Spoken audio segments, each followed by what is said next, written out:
A month ago I asked for questions that people might want me to answer, and I took a couple of my favorites, and now that we're celebrating 75K on TikTok, I'm gonna be answering them. Has anyone ever told you that you look a lot like Jessica Biel? Yes, every single day. It's the one that I get the most often and I see the least. I don't think she looks a whole lot like me. She's stunning, but has completely different features than I do, I think. I also get Thug Rose a fair amount, which I see a little bit more, but you know how it is with people telling you look like people. It's not always super close. Favorite generation of Pokemon? I think I have to say 3. I really like Gen 3. Like, a lot of my favorite Pokemon come from there, and I just played it the most, I think. That's just the game that was out when I was in the age where I was playing the most Pokemon, so I think that I have to go with that. It was super fun. Enjoyed it a ton. What would your gym theme be if you were a gym leader?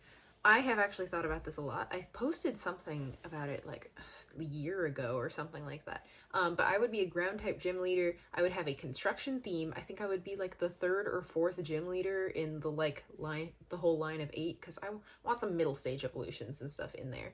I think I built a team. I'll have to go back and check. But I would have like a construction theme. I'd be like a little construction worker, but you'd go into my gym, and it would just be like sandcastles everywhere, like architecturally correct sandcastles. I think that'd be really cool. What was your first favorite Pokemon, and are they still your favorite? So the answer to the second question is no, they are not still my favorite. Wooper and Quagsire are my favorite Pokemon, and they have not been my favorite Pokemon for super long, honestly. I don't know how that happened. Around the time that I started making videos on here, I was making Pokemon videos, and I'm just like sitting there, and I was just like, do I have a favorite Pokemon? And then just like Wooper and Quagsire popped into my brain.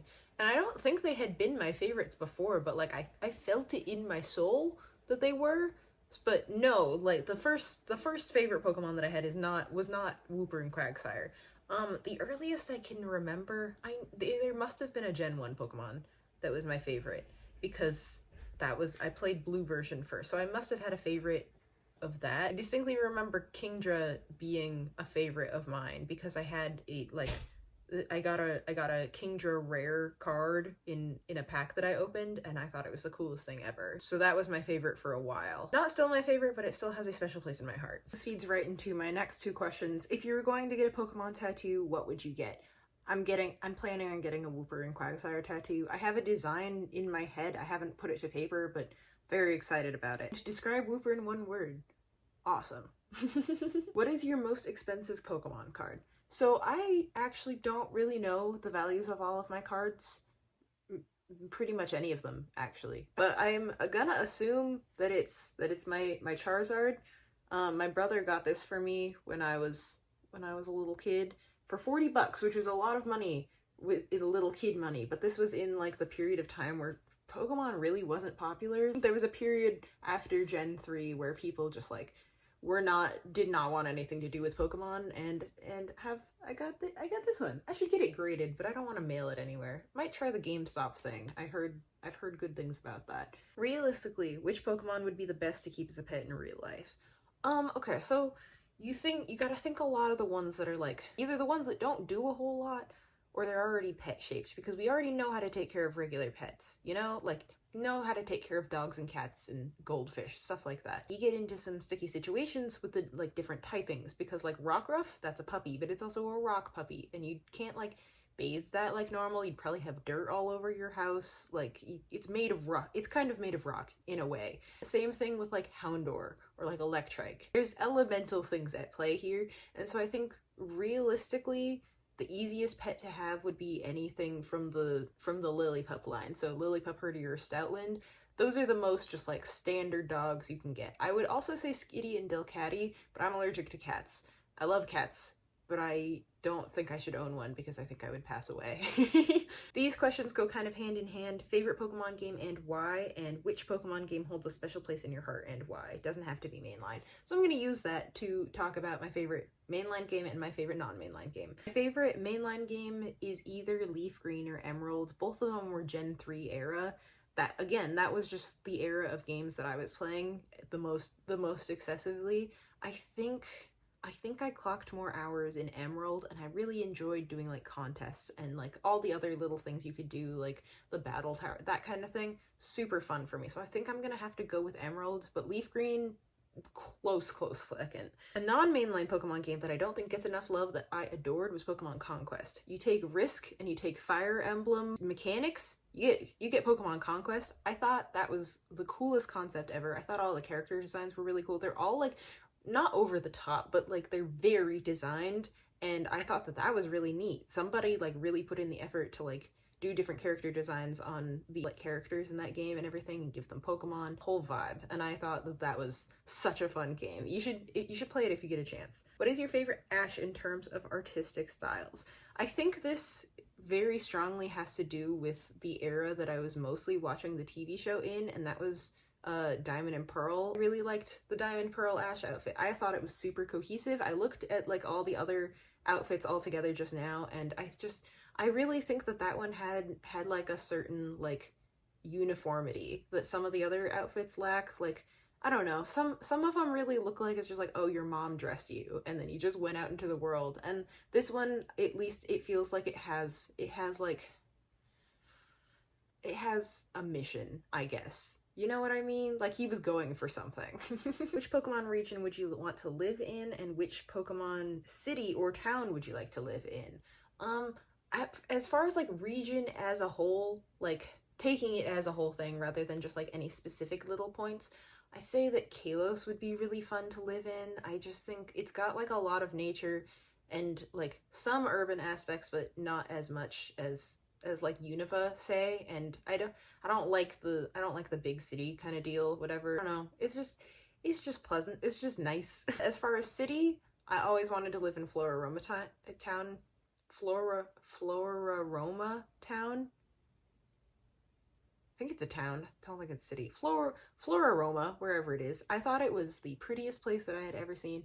Realistically, would my allergies absolutely murk me? Yeah, probably, but you know what, we can dream. What inspired you to doodle and pursue a career in art? Fun fact, Finn Doodles was originally an art account. Honestly, it's not too exciting of a reason, it's just art is the only thing that ever interested me, and I knew that I couldn't do anything that I wasn't interested in. I don't have a lot of like academic discipline, so if a topic isn't interesting to me, I don't care. Like, I'm not, I did like sciences, but I have a really difficult time with like numbers specifically, and that makes it really difficult. Like, I barely remember my own phone number, much less memorizing any string of numbers or how they go together. Again, not very academically disciplined, but art was something that always came easy to me. I really enjoyed it. It makes sense in my mind. Color makes a lot of sense in my brain. So it was pretty simple from there. How old were you when you started playing Pokemon, and what was your first game?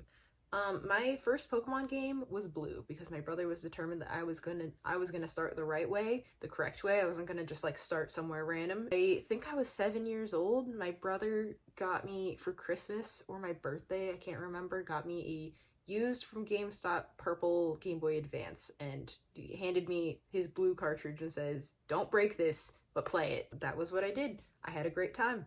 I'm glad that I didn't start with like a later game and then try to go back, because I was a kid. I don't think I would have enjoyed the mechanics downgrading. What's the earliest Pokemon team you can remember, and how do those Pokemon rank for you now?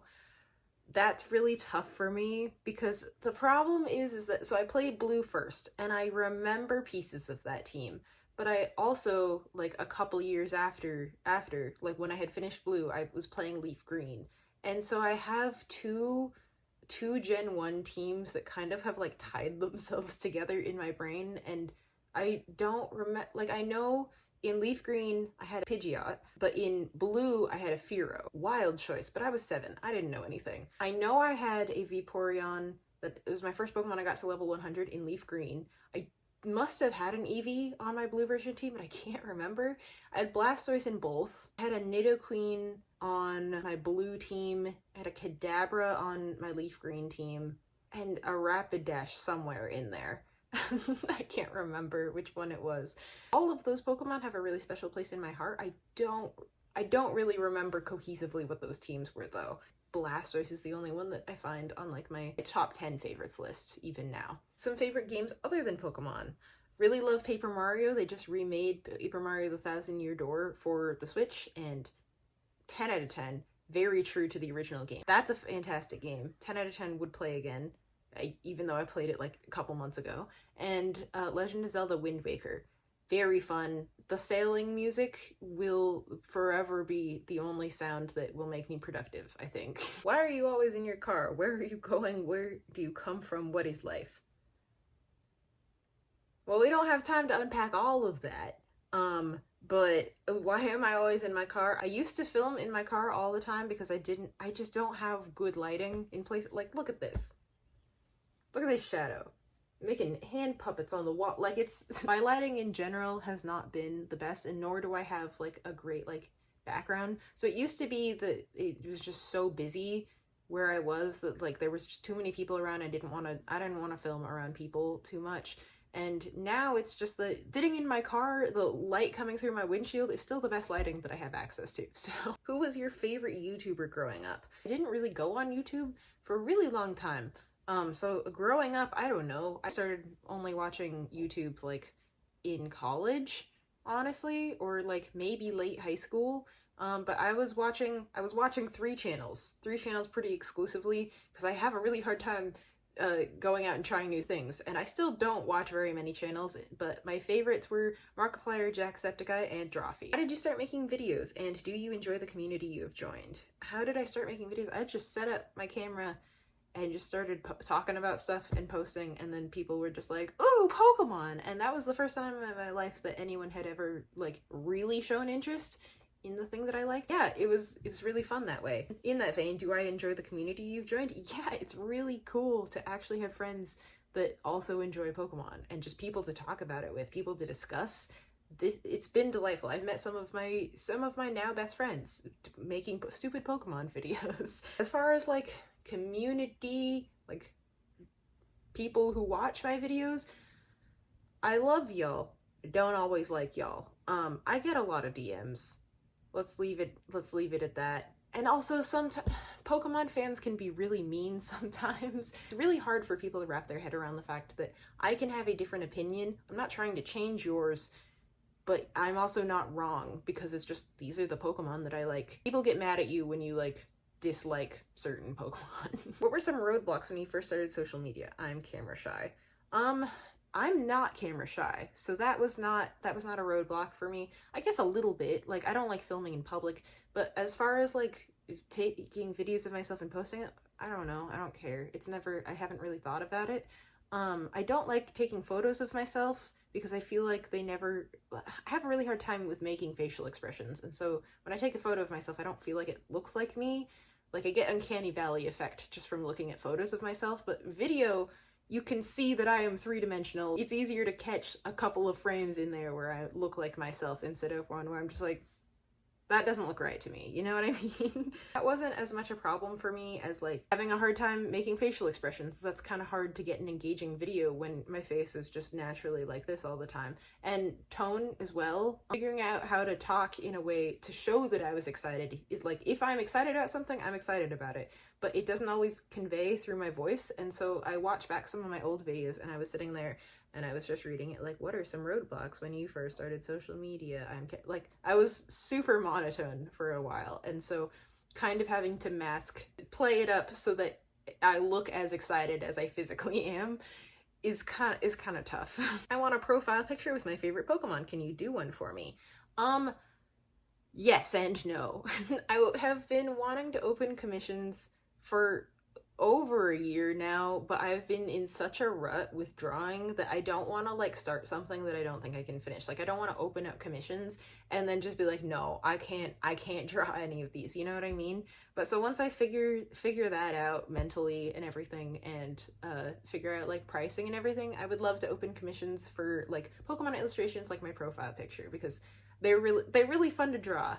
I just wish that every time I picked up a pen, I didn't feel an incredible sense of dread. And the last question for the video, if you had to choose one starter from all the generations to have as your starter, who would you choose? Is this in real life? Or are we saying in the game?